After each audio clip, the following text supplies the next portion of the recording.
Ay computer-aided, three-dimensional, interactive application. So, ito yung software na combined yung computer-aided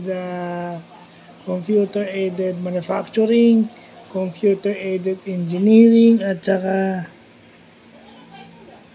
computer-aided design. Okay, yung CAD, yung CAM, at saka yung CAE, magkakasama sa tatlo na to. So, ito ang ginagamit sa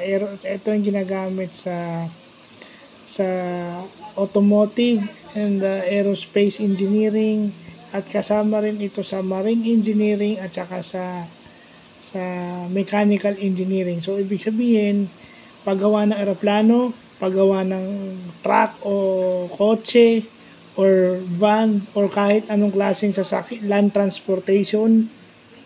Okay? And then, ginagamit din to paggawa ng barko, paggawa ng eroplano, at pagde-design ng mga makina, mechanical engineering. So, pwede rin daw itong gamitin na pag-design ng fixtures, no? Sa construction, pwede rin siyang gamitin. Kasi,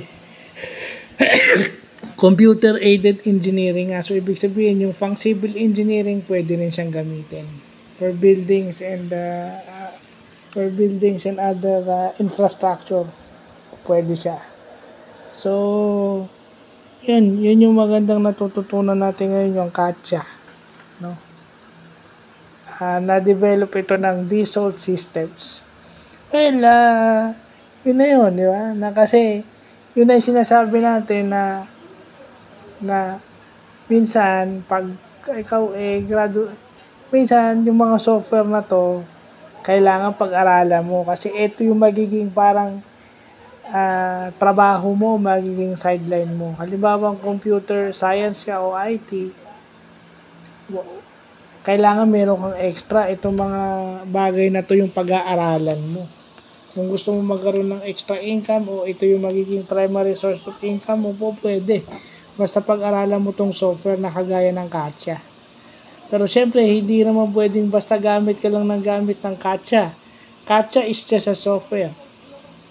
Software lang yun. Pero yung mga terminologies and concepts dun sa mga computer-aided, sa engineering, sa automotive engineering, sa marine engineering, sa mechanical engineering, dapat yun, kasama yun while using this CATSA.